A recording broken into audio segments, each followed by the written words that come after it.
Maybe the best podcast. Maybe the best podcast. Maybe the best podcast. Yo, we taking off. We taking off. That's the one.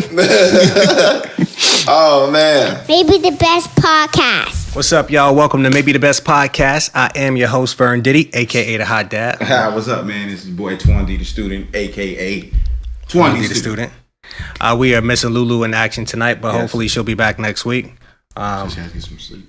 Yeah, I think it's the school schedule, bro. School schedule probably beating her down between working, so Lulu got a lot on her plate, man. But shout out to everybody out there on YouTube. Yes. Episode 41. Thank you for subscribing. Episode 41, yeah. 41. Yeah. We getting old. A few episodes ago, we just able to drink. Yeah, man, look. Now we getting old. I'm excited. Episode 40, once we posted it on YouTube, that was the fastest viewed podcast that we put up so far. So hopefully, like, we can keep the steam rolling. I appreciate everybody that's tuning in, man. It's a really big deal for me. Yeah, it is, man. Shout out to Reality TV.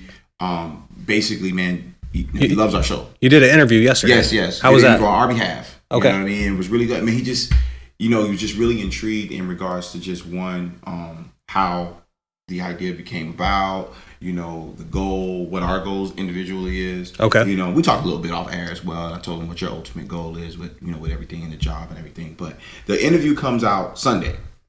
Dope. So the same day as the podcast. Yes. And the video. So where will the interview be released? The interview is going to be released actually on his YouTube channel, which is Reality TV, REALIDEE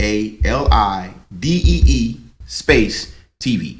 Space bar, not spaces in the word. All right. So what I'll do, or I'll ask through you, but once the YouTube link comes out, then I'll ask for permission to post it on our page as well. Absolutely. And then boom, just put it on our playlist. And actually, man, Deontay, shout out to Deontay, man. He actually wants to be a guest on the show as well. I think we should have him. Absolutely, we want to make it happen. Yeah. Shout out to everybody out there on the live feed on Facebook.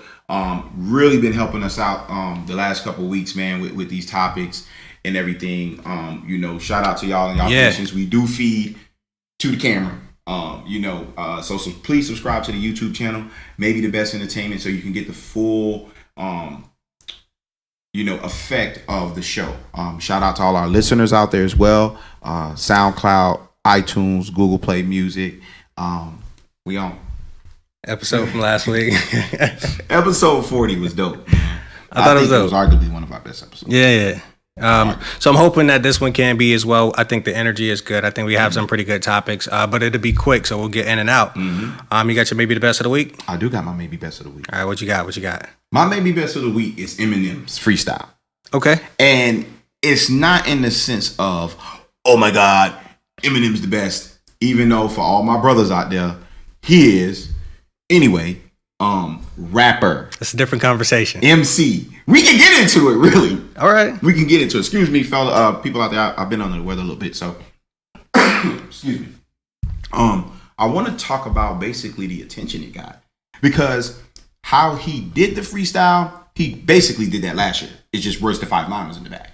It wasn't a whole bunch of people, But I was more intrigued in regards to just like what he was saying, like the not the bars, but what he was talking about in the juice. Okay. Because obviously he was freestyling. Do you think he was freestyling? Quite possibly. I think Eminem, where you say he's the greatest, a lot of what you believed that makes him the greatest, I agree with. I don't have him the GOAT of our culture and our genre, but he's right up there. And it's because his ability to freestyle. He came from a battle rap background. The guy has the ability to construct songs, so he very well could have been doing it in a battle rap sense, but I think a lot of those guys pen a couple lines in their head and then they piece it together. So I think it could have been a combination of written and freestyle. But for me, it was the attention it got. Okay. And I want to talk about this real quick, because everybody, all of our listeners out there, our watchers out there, y'all know how I am in regards to my folk, my people, the black community, and how hard of a stance that I always take on certain topics to make sure that we are not forgotten and we are included in those topics. But I think I'm disappointed, man. I think times like this we reach You know, and I've been seeing culture appropriation and when the white boys say something, but you know, black people been going hard for years like that, and you know, in the music and all of this, and I don't know, man. For me, I've been kind of disappointed with seeing that because. Okay. Well, I mean, I'd love to shout out to my son. First off, yeah, right, my son. My son, he's been on that knowledge tip for a minute. I mean, I've seen him body flex Hot 97 with Flex and just like, okay, this guy's on some shit. I didn't think he did his part this week, I think, or on the BET Hip Hop Awards. I thought he was all right. But real quick, my baby the best of the week. I know a lot of you have to be aware of the Dove controversy with the black woman taking off the shirt and revealing herself to be a white person, the before and after of Dove. Now, I saw the commercial. Uh-huh. What you talking about optics? What I think they should have done was have the Asian girl go after the white girl, because what they was taking off the but it wasn't in the like I see what people was talking about, but then I finally saw the commercial. I was like, oh shit, that looks horrible. Right, it looks terrible. So shout out to the person that created the picture that I'm posting right now of the black Michael Jackson transforming into the white Michael Jackson. So shout out to the internet for being undefeated the internet forever. Stays undefeated, man. Yeah, man. So check that out. I'll post it on my Instagram. It's right here in the video. Check it out. But let's go back to the BET Hip Hop Awards, the cyphers, Eminem specifically, and the conversation that was sparked from cultural appropriation to, I mean, I agree with you, bro. I think a lot of people were reaching. Eminem never wore no bling bling. No. Have you ever seen him in a throwback jersey? No. You know what I think, because I saw somebody pull up the rap he had a long time ago after he had broke up with his black girlfriend, and he wrote the diss record about his black girlfriend, right? And say how he'll never be with a black woman again because black women are trouble. Of course, now this is from somebody that broke up with a black woman. Now, if she were a white woman or a Hispanic woman, I mean, we heard the guy shit on Kim. Killed her. He made a song killing her. Twice. Like, she was choking in the record. Right. That's one record where he kills her, dumps her in the body with his daughter present, and then another where he's driving her down the street to take her to some woods to kill her and then dump her body. Do we not remember the Marshall Mathers EP cover? Right. She's in the trunk. Right. So, or Slim Shady rather. She's in the trunk of Slim Shady. Yeah. You're right, because the Marshall Mathers LP is his house. Right. So, I don't think it's fair to pull up that instance and say, well, you know, here's a white boy that said something so horrible about black women 20 years ago, so let's hold them accountable for those statements. Then I think it's important to see that Eminem has always been a part of hip-hop culture. Hip-hop culture has always been a part of him. It doesn't matter whether you're white, black, Hispanic, whatever. Even though the Bronx created hip-hop, or, you know, the Bronx is the birthplace of hip-hop, and it's been a part of our culture. It is our culture. We created this culture. It doesn't change the fact that it impacts so many different people, in the same way that I like a Britney Spears record here and there. I like a Pink record here and there. You know what I'm saying? There might even be a Taylor Swift record that I like. Am I not supposed to like it because I'm black? What, should I not be influenced in my songwriting because I'm black? Absolutely not. In the same way, hip hop is so fucking big. It's the number one genre in the world right now. So yeah, white people are going to grow up in this culture, appreciate it, and be able to duplicate it and do it. You're right. And I think, all right, so we got to understand something. There are culture vultures. True. And Drake, excuse me, sorry. We haven't made a concerted effort to get those people out of there. And I've never seen him as a culture vulture. Nah. I've never seen him as that. He's never participated in the trends that the culture brings. I think he's a purist. Kid Rock, I would consider a culture vulture. There we go. Machine Gun Kelly. Nah. Okay. Not MGK, man. Okay. Culture vulture and culture appropriation, right? That's what they want to call it? Okay. I don't see him looking like the standard rapper. I've never seen him look like that. So when they go at him like that, when Benzino started it, you know, it just never stuck to me. And, you know, a lot of it is based on people like, oh, man, y'all just dubbing that white boy. Y'all think he nice. And he said something about Trump. I'm going to be real with y'all. Every black rapper had an opportunity to take that stage and do the same thing. Right. The impact is the impact because of who Eminem is. Right. And we should applaud that he has built that type of career and that type of legacy to where when he shows up, we're like, all right, cool. What am about to say? Like, not no. I heard something about he just did that to revive his career. Excuse you.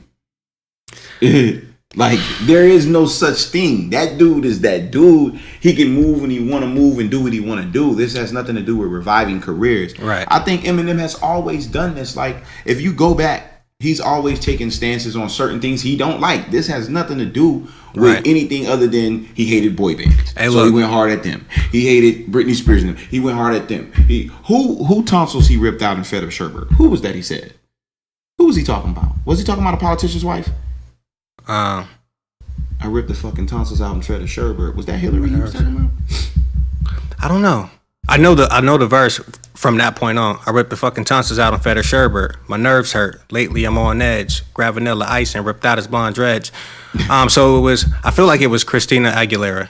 Okay. Or one of those Whoever teen pops. it was. But no, I mean he went at Dick Cheney's wife. He went at Dick Cheney. I'm the wrong button to push, no friend to Bush. I'm a centerpiece, you're a Maltese. I'm a pit bull off his leash. All these peace talks can cease. Bro, like on the Eminem show, he was so very, very much political. Yeah. And so one of my good friends that thinks Eminem is the GOAT as well, he texted me about it. He was like, how did you feel about the Eminem verse? Mm-hmm. And I was like, well, outside of him being, out of shape, like I thought it was all right. You know what I'm saying? Like M is at his very best when he's angry. Mm-hmm. Like M pulls from a dark, angry place, and we get the very best version of Eminem. And I thought it reminded me of records like Soldier, Square Dance, where he was just like, he was spitting so venomous and on point. It's just now that he's 45, he doesn't have an album out, so he's not touring. I think his stage presence was a little off that night, and so you can hear him gasping for air. But I think that was just a matter of him not performing regularly. Yeah, because he's never been that. I mean, I've seen him literally every word, like if it was a record. Right. But I don't really got too much to say about it. I just thought it was kind of like, I don't know, man.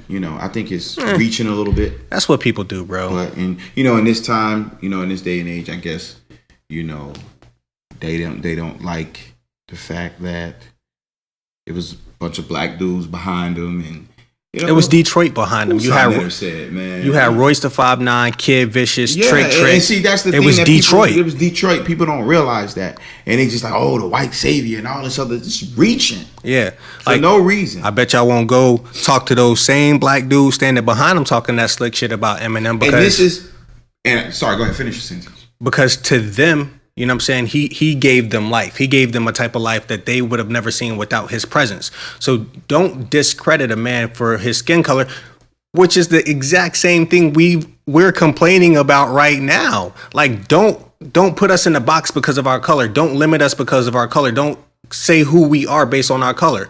Don't try to determine who Eminem is because he's a white guy. And this is my problem, is just like him and a lot of pure white boys that had to grow up in urban areas. It happens. They were taken on by the black kids in that area. Absolutely. That's why I say it's a such thing as black privilege. Yeah. Shout out to Charlemagne. Oh shit, I changed. Anyways, you know what I'm saying? It's a such thing. We had it when we was playing ball, and shout out to one, he mentioned it on the live last night. When we were playing ball, we had it. So what do you think is going to happen if a group of black boys takes this white boy in because they know he's an outcast, takes him in, eating the same food, saying the same. We got it in this city. White boy Pizzall. I done heard the man say nigga. But the same people, no disrespect to my OGs, but the same people that was dissing Eminem for that aspect, I done seen y'all praise white boy Pizzall.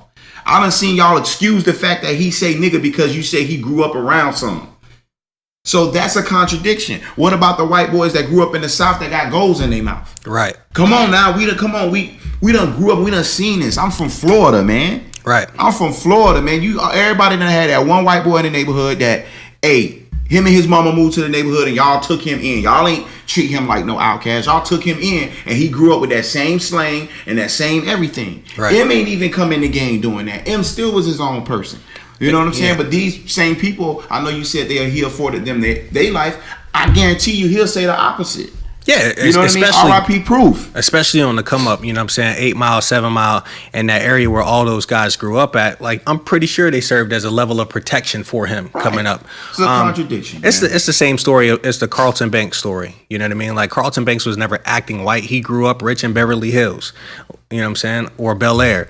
That's just, when you're around that lifestyle, you adapt to your environment. You're a product of your environment, not necessarily even adapting. You just become a product of your environment. You grow up in the hood or trailer parks around predominantly black people, because Detroit is a predominantly black city. You're probably going to have some characteristics of the black guys that you hang out with. So it is what it is. Yeah. But you said you're a Florida boy. So can we continue to talk about the BET Hip Hop Awards that was hosted in Miami by Luke. Yeah, man. Big shout out to Uncle Luke, man. Just one, DJ Khaled gave me such a huge revelation on, the significance of Luke. And I knew it, but I didn't really appreciate him. And I feel like us growing up in Florida, we lived that. You know what I'm saying? If it wasn't for Uncle Luke, we don't have 95 South. Trick Daddy. Bro, it was just so much that came up out of the 69 boys. Everybody that came up out of Florida that we truly appreciate as a product or a branch from Uncle Luke. Hip hop, you know what I'm saying? I had told you off air, Uncle Luke had disclosed that he came up with the parental advisory sticker. You know what I mean? And so, fought for free speech in hip hop, got arrested for his content, and it put us in a position to where when we created music, I know when we first started rapping, I was like the no cuss words rapper. But because of Uncle Luke, you can do whatever type of music you want to do, and it's totally fine. You know, it's protected, by laws. And so I appreciate everything he did. And he came on the stage and he was like, man, I've been in this game 30 plus years and ain't nobody ever honored me with shit. You know what I'm saying? This is the first time that anybody ever honored me. And then he gave a story on how everything transpired.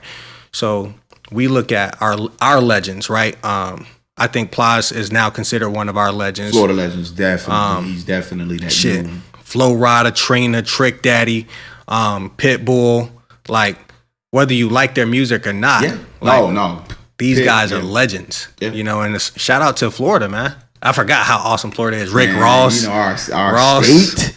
You know what I'm saying? Like, shit, even when Katrina had came through and fucked up Louisiana, man, you know what I'm saying? It was Atlanta and Miami that, brought them home. So, man. Like that. So, man, shout out to Uncle Luke. And this is why I love Drink Champs, you know what I mean? Because it preserves our icons. Hip hop started off in the pop. Is a young genre based on every other genre. Yeah. And we need to learn to preserve certain things about our culture. You know what I mean? Excuse me. We shouldn't have to have the Rock and Roll Hall of Fame put a LL Cool J in anything. Right. A Tupac in anything. A Jay-Z being in it. No. You know what I mean? There should be a Hip Hop Hall of Fame. Like, that should be something that the powers that be, the forefathers, this goes back to just really putting ourselves in a position to own things. Our forefathers don't even have executive positions in hip hop, and so the Cool Hercs and the Grandmaster Flashes, if these people are going to say that they're our forefathers, then we have to take care of them. You know what I mean? Just like when they say in the NFL, right? You got to take care of the ex-players and they got things in place. It's the same thing. Hip hop should have things in place to where these legends are taken care of and these kids aren't looking down on these legends. Yeah. It should be a hip hop legend, a old school, new school hip hop night or something like that, to where they bring a conference. Okay. You know what I mean? To where you bring all of them together and you get their views and say, okay, well, this is how are we gonna work with this thing? Yeah. You know what I mean? Because it's a big disconnect, man, when it comes to new age music. It was with us, Cash Money, but now they're legends. Yeah. We don't have to wait till time passes to appreciate our legends and fight that whole generation about it. Right. I think that the figureheads right now are doing a really good job at bridging the gap. Jay-Z had a small area in 444 where he tried it, but I looked at I was watching an interview from Belly, and the reason why he named his album Mumble Rap is because he wanted to make sure that he represented for the culture that's up next. And he was like, there's no mumble rap on the album at all, but mumble rap is a significantly important part of our culture right now. And even if we don't like it, you have to appreciate that the Migos are big as fuck right now. They are the biggest group in hip hop. 21 Savage, Lil Uzi Vert, like these guys are making such a huge wave right now, and you got to respect it because they grinding and they working. It's not like these guys are just, Daddy is the executive of the label and he put us on. Like these niggas is working it, and so you just got to salute those guys. So at the BET Awards, or the Hip Hop Awards rather, Uncle Luke said the same thing, man. He's like, man, what y'all keep doing what y'all doing, because at one point they said we weren't hip hop. They said this was just booty music. It wouldn't last, and I told them, fuck you. We gonna be the biggest thing ever. Hip hop in the South is gonna be the biggest thing ever, and lo and behold, look at it. I don't think he was wrong. He's not. I mean, shit. We got it. Yeah. I mean, and that's it. Really embodies everything. You got the Atlanta hip hop movement, the Houston movement.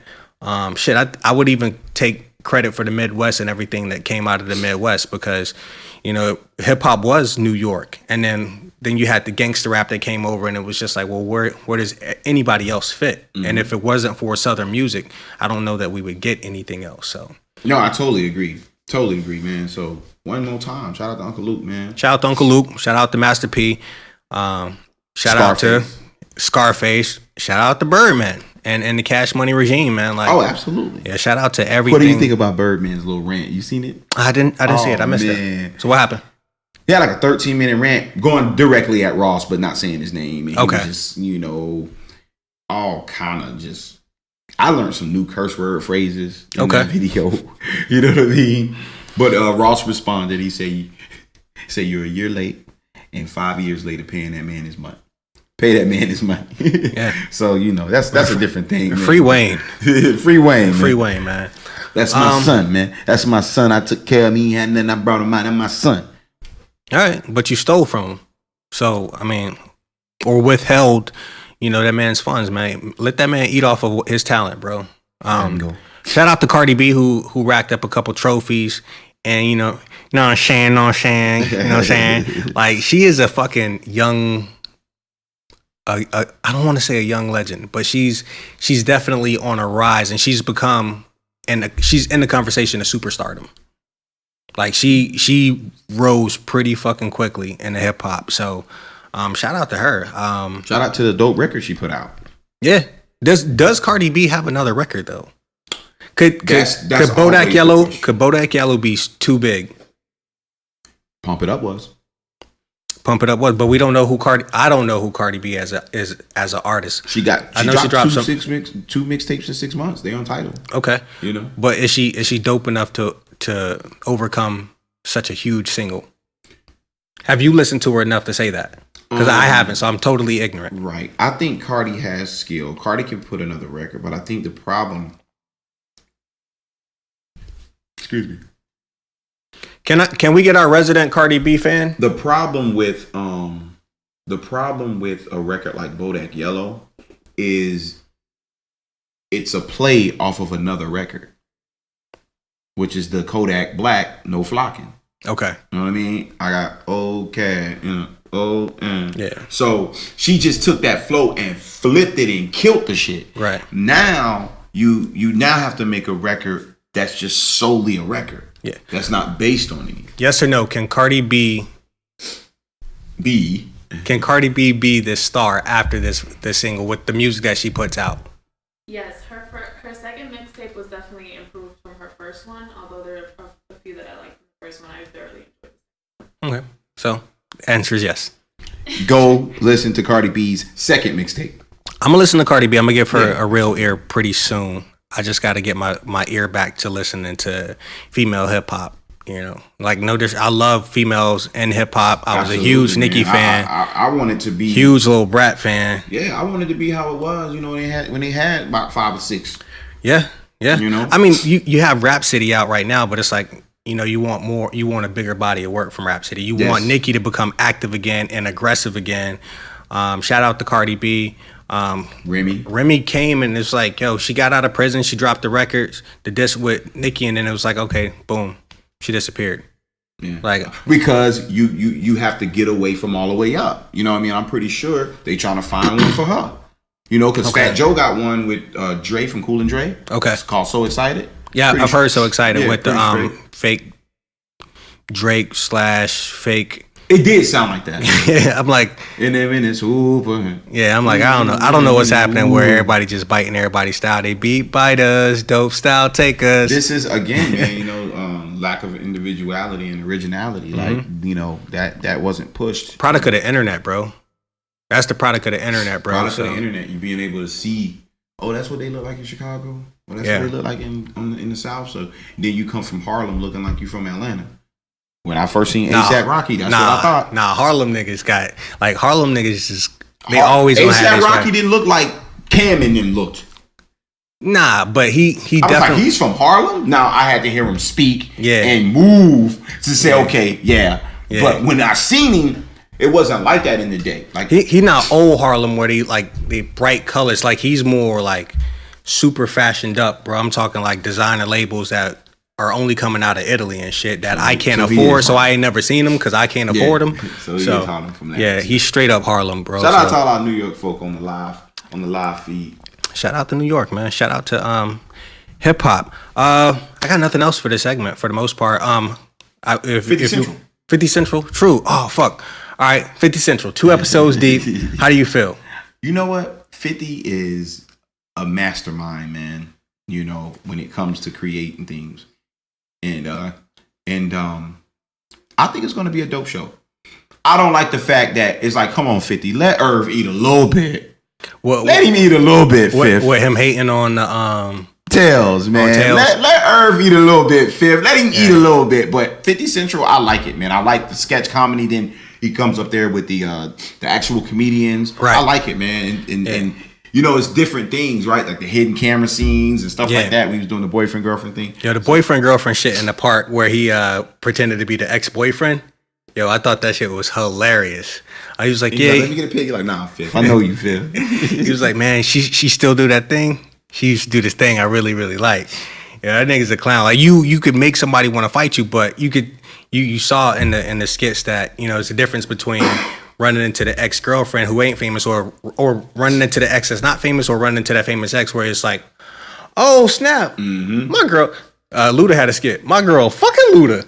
You know what I'm saying? Like that shit is hilarious to me. But I think the only thing that's going to make 50 Central better is just to let them go. Let the characters go, let them do their thing, and 50 scale back and just, you know, be an executive producer, be a silent partner.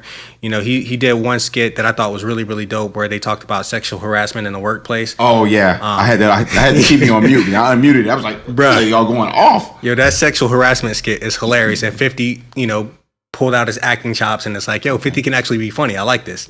But I'd rather him not talk so much on a show and introduce them. Just let them be who they are. I know you had to do that to introduce the show, but now let them take over because that cast is funny, especially the females and then the white boy. The white boy and the girls are hilarious. Yeah, that lady she's one of the the lady that did the sexual harassment skit. Yeah, hilarious. So 50 Central on BET. Yeah, episode 41. We'll be right back. We got some more shit to talk about. Yeah, man. Segment 1. Over. Maybe the best podcast. Hey, man, welcome back. Segment 2, maybe the best podcast, man. Twan D, the student, back in the house. Vern Diddy, the hot dad. Yo. This week, we had a holiday. And shout out to 45 for doing the exact same thing on the holiday of the man that they said. Like, I thought it already was. Can you explain that to me? And what we mean for our listeners out there, 45 dubbed October 9th, right? October 9th, Columbus Day. Yeah. So was Columbus Day just the first Monday in October? The second Monday in October. Second Monday in October. So it now has an official date. We don't talk about it. As much as we hate Donald Trump or we blast him for everything that he does. At this point, I really feel like this guy's just trolling. Like, I feel like he knows exactly what he's doing, trying to either incite people or trying to distract us, or a combination of the both, because we still haven't talked about why Colin Kaepernick kneeled. Okay? We still haven't talked about no police reform in this country talked about. no police brutality programs, no funding to improve police and community relations. It's gotten all the way now to he talking about shout out to Roger Goodell for making everybody stand. Like, bro, I feel like the guy is just doing this just to fuck with us, to get under our skin, and he's doing a damn good job. And what came to my mind recently is that we still got 75% of this man's term left. He ain't even made it through a full year yet. We are so fucked if this continues. But Columbus Day. Columbus Day has been the biggest joke in American history forever. But, to me, it's been one of the things that I've harped on for probably the past 5 or 6 years. How it annoys me that a person is celebrated. And I mean, if we go from the proclamation from the desk of, President Trump, calling this guy a great voyager, a brave discoverer, and gave him credit for America being what it is today. And it's like the guy set out on a voyage to go to India, which was technically right up the street from where he was. So I think he's an incompetent fuck that he ended up on a different side of the world, and so pompous in how the European, Anglo-Saxon, whatever you want to call them, they're so pompous that even to this day we still call indigenous people Indians, which was a fucking mistake. He only called them Indians because he thought he was in India. So how pompous are we as American people as a whole, but specifically a certain type of American people, that you're willing to understand how it affects the indigenous people, how it makes them feel? You know the true history. You've always known the true history, but as everyone else becomes aware of it and they're speaking about it, and you know that they're aware of it, for you to double down and then continue to pile on the foolishness and to just have no concern at all for the lives of the indigenous people. Obviously, we know that because you don't have any concern for the slaves that you brought over, abused, that built this country up from scratch, and made America everything that it is. That all of that shit came off the backs, the blood, sweat, and tears of black people.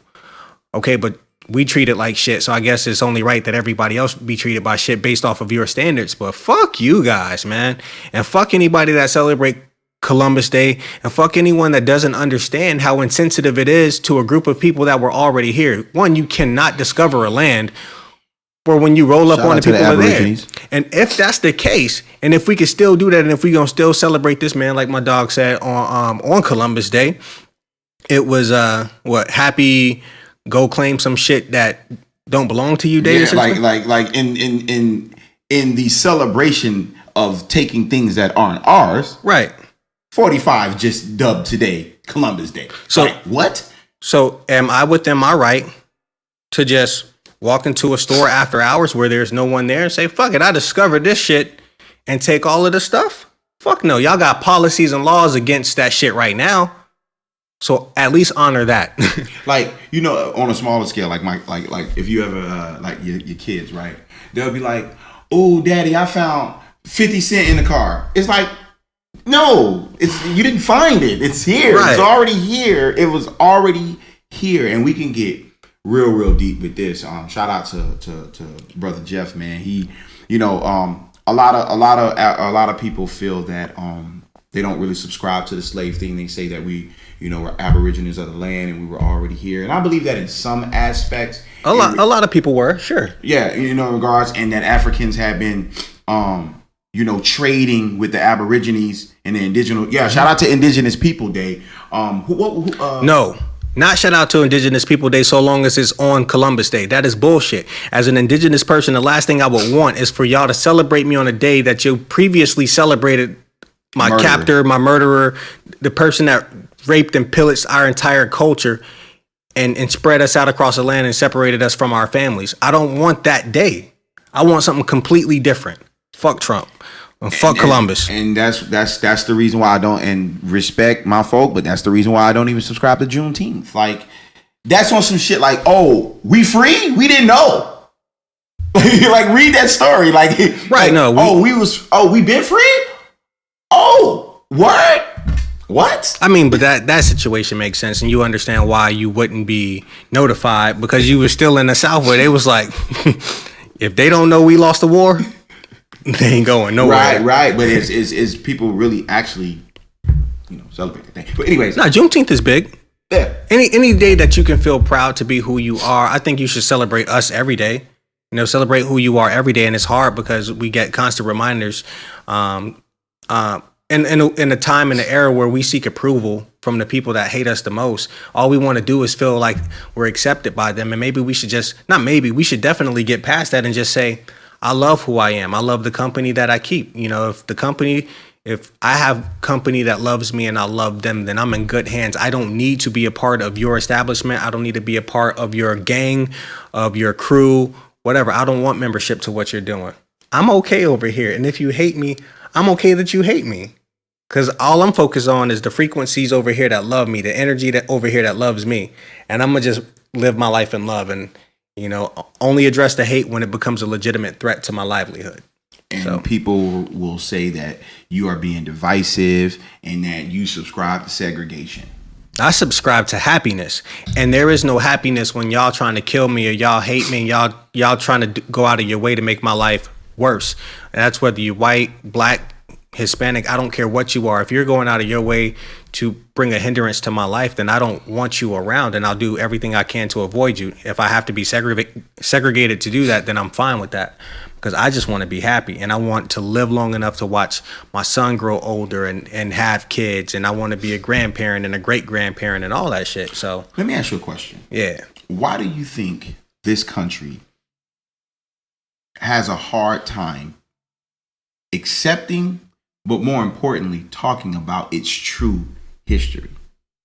Why do you think that? I was and I say that because I was looking at C-SPAN too last night. Like I was scrolling while I was on C-SPAN, and a wise man told me it's none of my business what people think of me.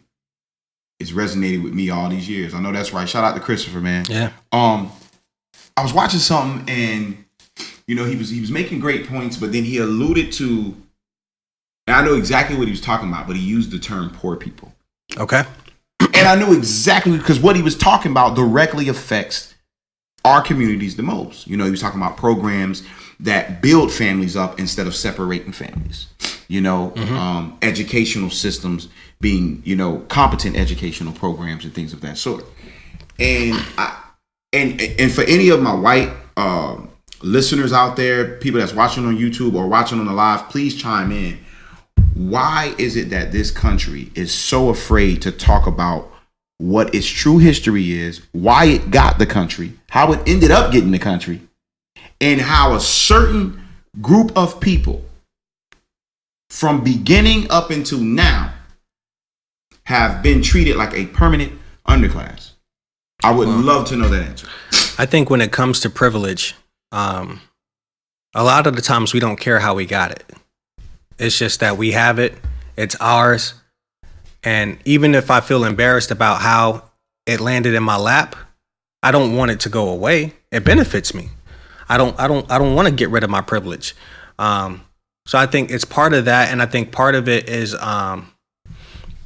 discomfort. Like I don't think you can ask when you have people that are they may feel like they're out of shape, right? They don't have the best body, or they feel like they might be judged based on their body, that would say, oh, I don't think I'll be able to go to the pool party. I got something else going on. They ain't got shit else going on. They just don't want to deal with the discomfort of having their body exposed to other people. You don't have people that like, yo, let's go to the beach if they can't swim. It's just people that just won't do that. And I think that's kind of where white people are, or the white people that don't really want to address the topics. They've never had to deal with this level of discomfort that we have. You know what I mean? Like our people have been uncomfortable forever. So we grew up being taught to be uncomfortable, not in a direct manner. Like we're probably teaching our children now it's okay to be uncomfortable in a direct manner. We were told, probably our generation was the generation being told that, what's expected of you is you'll be dead or in jail by the age of 21. Yeah. So you learn to grow up in uncomfortable situations and be okay. So a person that's used to privilege, used to having things go their way, having a history that kind of catered to their culture, when you address it and you see how wrong it is, how it came about, it's like, that's uncomfortable, and I've never had to deal with being uncomfortable, so let's just place it under the rug. You know what I mean? Like, oh no, all lives matter. There's some people in the All Lives Matter that aren't trying to diminish Black Lives Matter. They're just uncomfortable dealing with it directly, and they say, oh no, all lives matter, and it's just easier for them to do it that way. But let's get a little uncomfortable. I think that's what friendship's about. That's what having a community is about. You know, in order to find comfort, we have to get a little uncomfortable. We have to shake shit up. And I totally agree with that. And we're going to go to the live real quick. Chris Saucy says, I don't think a lot of people know the real history. And most people don't want to discuss things or acknowledge things that don't directly affect them. True enough. And I totally agree with that. And shout out for Chris, Is Chris Caucasian? Yeah. Okay. Yeah. Because I wanted everybody. Thank you, Chris. Everybody to chime in. And I think that's one of the things as well. Yeah. Right. Because if you ask the standard European what slavery is, they'd be like, oh, they got whipped when they ran away, and they got whipped when they ran away, and they served and they picked cotton. Okay. Yeah. But when you get down to the nitty gritty of the separation of families. The laws passed over 200 years to not educate and be able to read. Buck breaking, which I think is probably outside of what I'm about to say next, could be one of the reasons why that is so profound in our culture. It's why we're psychologically broken today. There we go. When you talking about fucking a dude in front of a group of, like, that's just crazy. Look that up. Look up buck breaking. Breeding houses, man. Yeah. Breeding houses. I appreciate your honesty right now, bro. He says, if we're keeping it real, I can fall into that category at sometimes. The whole racial thing drives me crazy. And I tend to tune it out because it brings it. Hold on, I had to see more. I can read y'all. Let me It go brings back. with it a lot of negativity. Okay, it brings with it a lot of negativity. It's a real problem in our society, but it is easier to pretend it doesn't exist versus addressing it. And man, shout out to Chris Saucy, man, for giving that insight. And I think, I always come on this show and I always say it's the non-racist whites that I always not particularly have an issue with, but that I always address, because it's that exact comment that Chris is talking about and keeping it real on, that I think is an issue all day. I was looking at a show on Fox News with Michael Eric Dyson, and he was going against some other guy, and he says, whatever the issues that they have, they can do that before the anthem, but don't disrespect the anthem. Yeah. And they going hard with that. Yeah. And man, I'm gonna get to you on the live as well. And I'm like, the disrespect, the blatant audacity to completely ignore. Yeah. Completely ignore. It's kind of like Michael Eric Dyson, what he said. He's like, it's like the abuser saying, honey, I know I abused you, but don't use certain platforms to say that I abuse you. Yeah. It's like, how can the inflictor say how you can go and defend yourself and say you fed up? How can you put me through something to make me fed up, but then dictate how I can express the way I'm fed up? See, the only thing that's going to get your attention is your beloved flag, is your beloved national anthem, which you fail to acknowledge. Man, I'm going to get to you in a minute. You fail to acknowledge that at the moment that flag was being stitched, that Declaration of Independence was being written by a slave owner, and while the song was being written, our people weren't in mind. We were in the field. Mm-hmm. So when you use that word disrespect, just like Make America Great Again, it's a complete and utter slap in the face to the indigenous people of this land and the people that was brought to this land against their will. But I think all the flag, the national anthem protectors fall under the realm of, I'm uncomfortable addressing the situation, so let me mask it with this. because no one really cares about the national anthem. No one really cares about the flag. And when you have a conversation with them and they say, well, no, the flag means different things to different people, I say, okay, cool, let's break that down. You know, oh, my mom served in the military, my dad served in the military, yada, yada, yada. They fought for that flag. And I say, okay, cool, well, let's really break it down. Did they fight for the flag, or did they fight for what the flag represents? Because if we're going all the way back to what Colin Kaepernick sat for and then kneeled for out of respect after talking to a military veteran, right? He said, I will not stand until it represents what it's supposed to represent. You know, it's a representation of something that's not being upheld. And you guys should be equally upset with that. This act of kneeling, this act of sitting or being disrespectful is just the fallout from what is truly happening underneath this flag and what it's supposed to represent. We're watching all types of catastrophes happen, and the flag is supposed to represent a better America. And that's not happening. Why aren't you guys upset about that? Because you're not upset about the flag. You're not upset about the anthem. Mm-hmm. You just don't want to address this situation. You don't.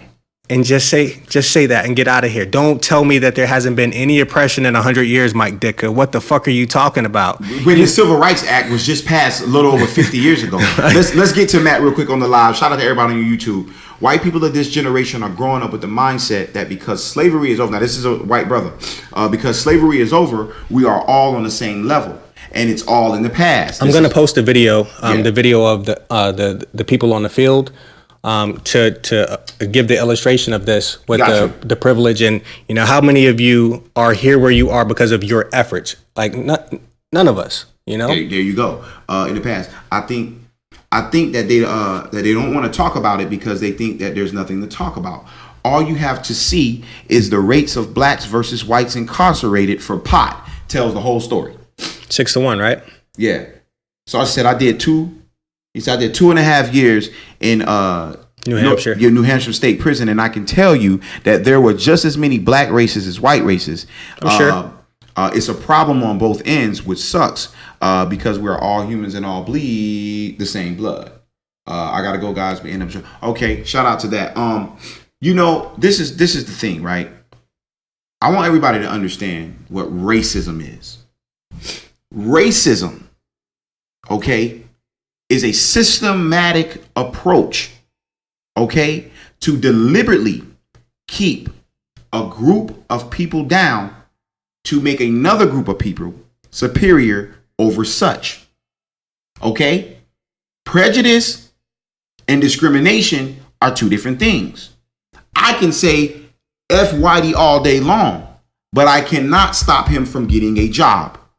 I cannot stop him from certain social statuses. I cannot stop him from certain financial statuses.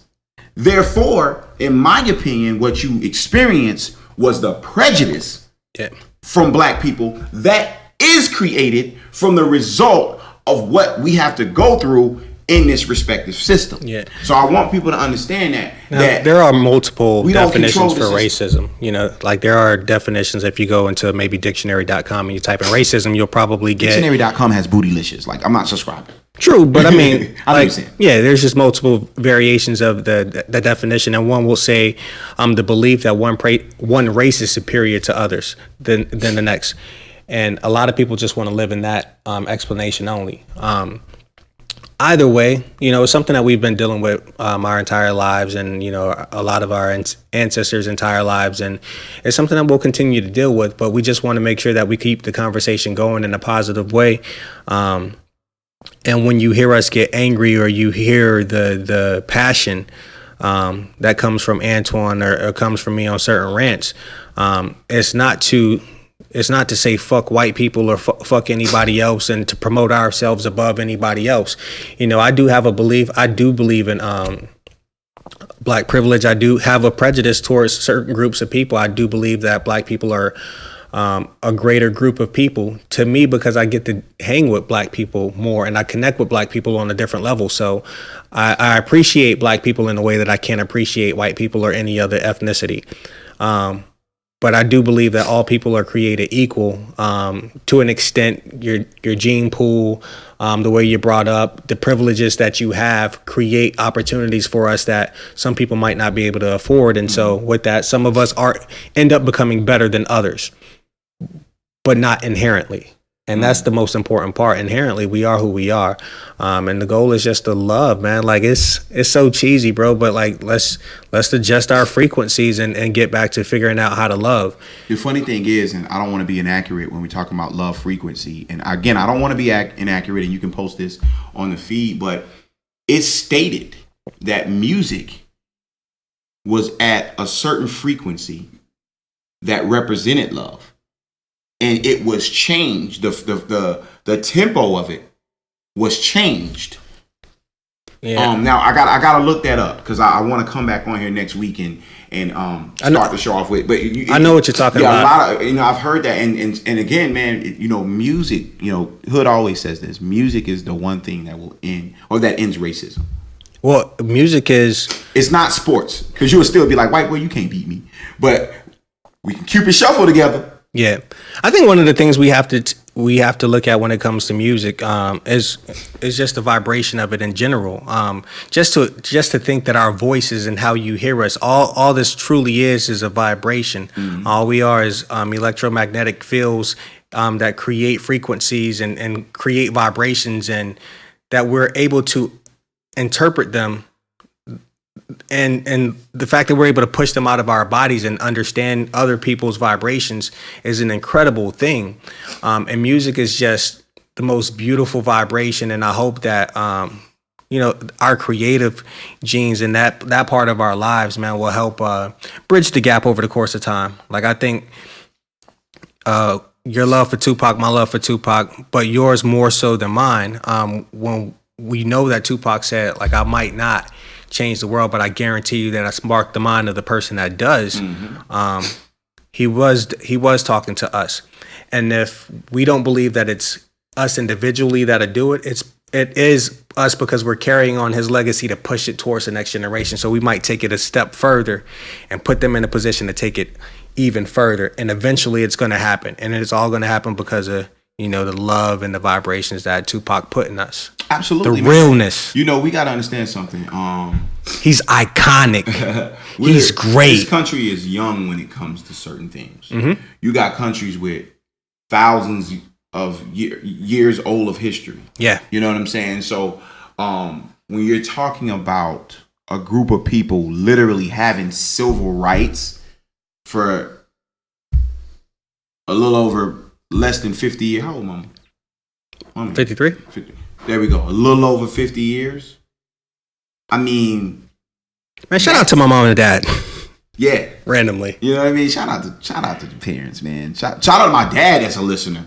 I'll probably be listening. Shout out to Pops, man. What up? But when you have that, and I think, in wrapping it up, that's what we have to understand. You know what I mean? Is that it's not so long ago. Mm-hmm. Because if somebody in your family died today and they was 53 years old, you would be like, he died so young. Yeah. So we cannot say that it's so old. Yeah. Well, again, that's an escape, and without trying to linger on this topic as we're about to wrap it up, we appreciate you guys for tuning in and rocking with us for episode 41. We missed the topic today, but we're going to get at it next week. I guarantee it. The whole show next week. Yeah. Let's have another lady brought in as well. If Lulu comes back for next week, we'll have another lady come in and talk on this as well. Absolutely, we should. But real quick, one of the things that I try to remind people of when they say that, well, you weren't a slave and we didn't grow up in that time. I tell them, especially to white people that don't understand, is this. If you don't think slavery or the civil rights era affected us, just look at this. My mom grew up in the civil rights era, which meant that my grandmother and my grandfather wasn't afforded the same opportunities that your grandmother and your grandfather were able to have. My grandmother wasn't allowed to have a job because women weren't allowed to work then. Okay. So even if my grandfather was allowed to have a decent job, it would have been a low-paying decent job, and my grandmother wouldn't have been able to been allowed to work.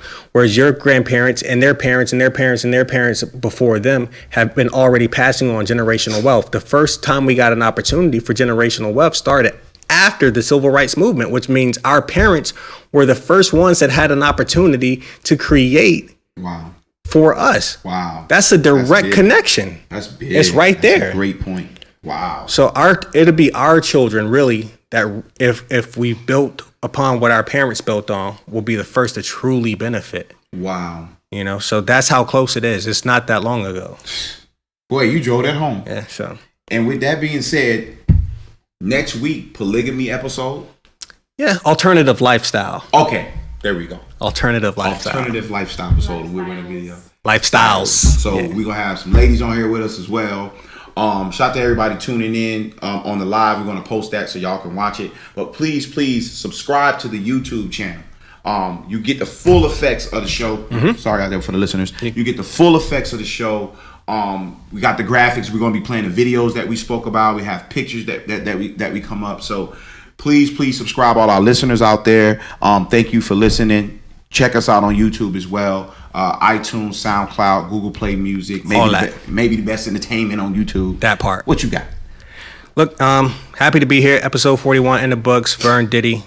Make sure to follow us on all social media outlets, but especially YouTube. Subscribe to the podcast. Subscribe to the videos, and we have so much more coming for you. So grateful. Awesome, brother. Yeah. As always, my guy. Love you, bro. Love you too, man. Peace. Maybe the best podcast.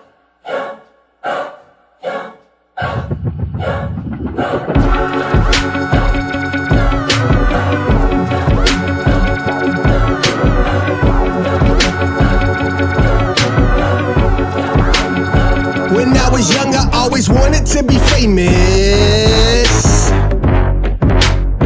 I'd fuck 200,000 bitches on a sleigh bed. Not all at once, but if I could, I would, I swear, yeah. Just like the fuck a lot, big pun, I'm not a player. Okay, now I've been on some other shit. With my bad bitch thicker than Southern grits. We fucking and we get to the money. Fuck all that sucker shit. I've been on a hell of a run. I need a sponsorship. This bitch is pussy out of this world, straight from a mothership. I've been on my ET and being broke is foreign in my 30s. There's nothing you can say today that hurt me. Just sit back and observe me. Pop the top off this bottle. Vevin bacon for breakfast and getting top from a model. Bitch, I'm cool. Bitch, I'm bad. And if I die tomorrow, them bitch niggas would be glad. So I plan to be right back. It's only right they hate it. And if I had to fuck a give, I wouldn't. I can't fake it. So bitch niggas gotta take it. All I know is getting to and bagging up that moolah. And if they try to stop it, press that Glock to their medulla. These niggas never measure up when fucking with the ruler. Cause they be